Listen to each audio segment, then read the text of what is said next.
It's the end of the day with Ray. Hello, my friends. Hey, I had to bring Wes McArtor from Next Era back on the end of the day with Ray. We did a video about a week and a half ago. 4,000 people watched the video. You know, I think data is actually probably the most important thing our dealer friends can be looking at today. So I wanted to get some follow-ups on the data that he had shared with us, a week and a half ago. But, ladies and gentlemen, this weekend I put an article out there, and it was called Back from the Future. The document stayed behind the glass. And I was talking about the fact that the imaging channel is one of those industries that realistically went to the future, and we could see volumes at declining percentage rates. Over the last 6-7 months, we know what our industry looks like with a 20, a 30, a 40, some cases a 50% decline. We know what our industry looks like by manufacturers and how they decline and how parts are being used and what parts inventories are going to look like, what techs we should keep or go. And Wes, I want to talk about that because you know what? We're back from the future, buddy. So fill us in a little bit on where the data is as far as tech calls per month, because I know that was horrific last time we talked. And has the volume came back any? Well, as expected, the volume drop and the service call drop happened as a function of the businesses being shut down. Those machines had not been turned on for a significant period of time. And when they finally did get turned on, service calls were pretty rash for a little while. So we came back about 100,000 service calls, but the page volume didn't follow it. So what that's saying is that those machines got turned back on. They had service activity, but didn't turn back on in a way they were creating the same amount of page volume as they were before. Well, the other thing, too, to keep in mind is that if we have a 50% first call effectiveness, we really only increase by 50,000 calls because the techs probably forced them to go back anyway. So something to think about. How about I hate to say that, folks, but how about the volumes, Wes? Have we seen anything increasing with the volumes? Well, the page volumes have come back, but they're still less than 50% of what they were prior to the pandemic. Okay. Well, these are tough challenges. There's no doubt about that. But, Wes, this article that I wrote, really, your software really inspired this. And I was reading some history about Blockbuster and Netflix. And, the point of the whole article started with that when Netflix met with Blockbuster in the year 2000, they laughed them out of the office. If a pandemic were to strike right after that, 6 months later, when Blockbuster saw all their stores empty and none of their cash registers ringing, would they have picked up their rotary phone and called up Netflix and said, hey, come back out here, we want to talk? And I think when I see your data, I see the imaging channel has a window to really help them understand what this is going to look like as we decline, because we know we're going to decline and we're not coming back to normal. So is there anything you can do for our friends to help prepare us for that a little bit easier to look at this data? And am I way out of line, or do I have something here?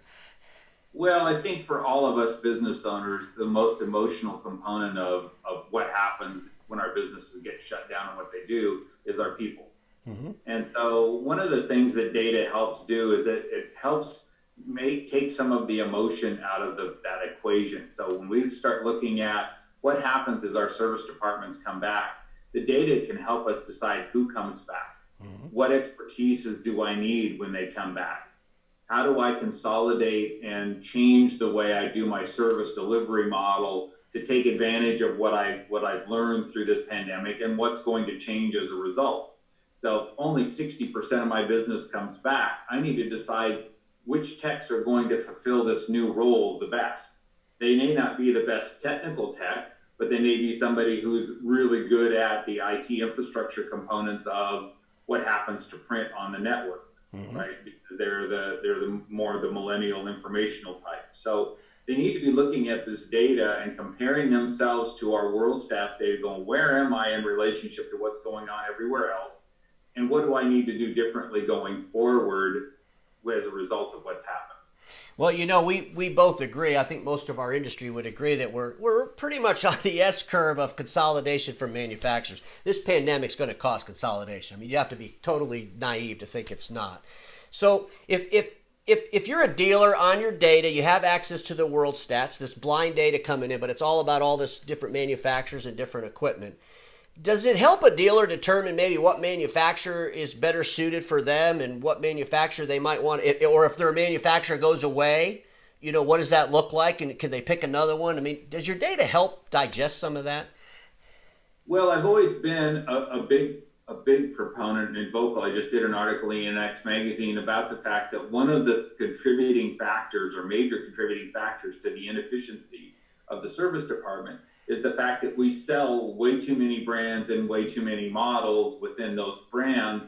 And then MPS came along, and then we were acquiring brands of product that we never even sold. We were just picking them up as a function of managed print.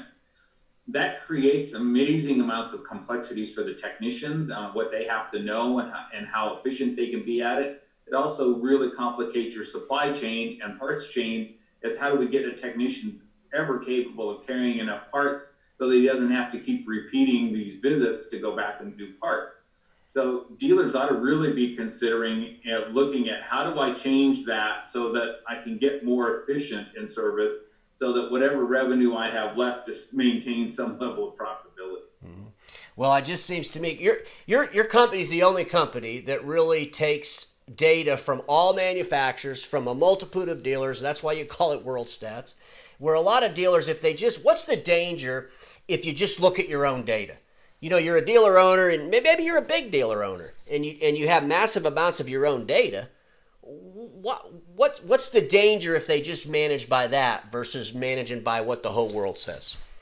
Well, that's an interesting question, because part of what we have been shifting in our diversification process is helping dealers manage their ERPs. Mm-hmm. And one of the problems that dealers have is their ERP, the data within the context of their ERP has issues. So they're getting told a lot of times the wrong information about what's going on in their own business. And because they can't benchmark it against anything else, you can't see it, right? But when you do that comparison, you can't see it. The ERP just telling you what's there. Mm-hmm. And if it's mismanaged, the data is wrong, or the data is being manipulated, you can't tell it. But when you put that data juxtaposition of it against the world stats, a lot of those anomalies become very transparent and very easy to see. And then you go, okay, now what do I have to do to get my ERP in line so that procedurally I'm doing everything correctly? Mm-hmm. So we've been doing an awful lot of work cleaning up dealers' ERPs, finding tons of equipment that's never been inactivated or customers that have never been activated, and it's just filling their system with a bunch of bad information. Let me ask you another question. So we have acquisitions. You know, before this pandemic, we were buying each other up. I used to say like a kid going to a candy bowl at Halloween.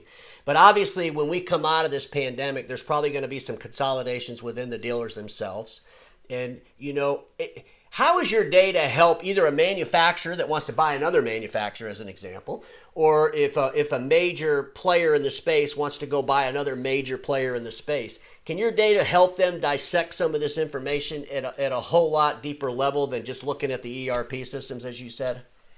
Well, that's an interesting process. We've been doing this for quite some time. As part of a due diligence component, we can pull data from any system and bring that data in and get a historical run rate and what's going on. Our calculations and methodologies tend to be much more open about what's going on in the dealership. Meaning, a lot of companies, when they go to do an acquisition or somebody's actually trying to sell, they'll start manipulating data in a way to make themselves look better, so that they get a better sale price, correct? When it comes to our data, because we can't manipulate the data in that way, it's a very honest picture of what's going on. So we've had companies along the way that have simply said, look, as part of our due diligence, send your data to Nexera. We want to look at it.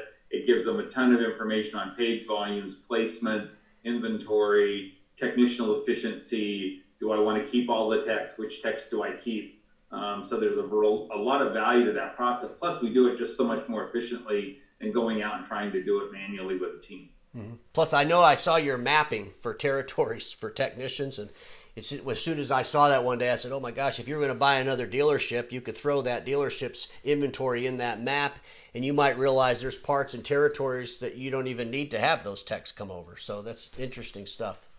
Yeah, that actually happened. The acquisition of two dealers in the same marketplace, one dealer was exceptionally efficient, the other one was not.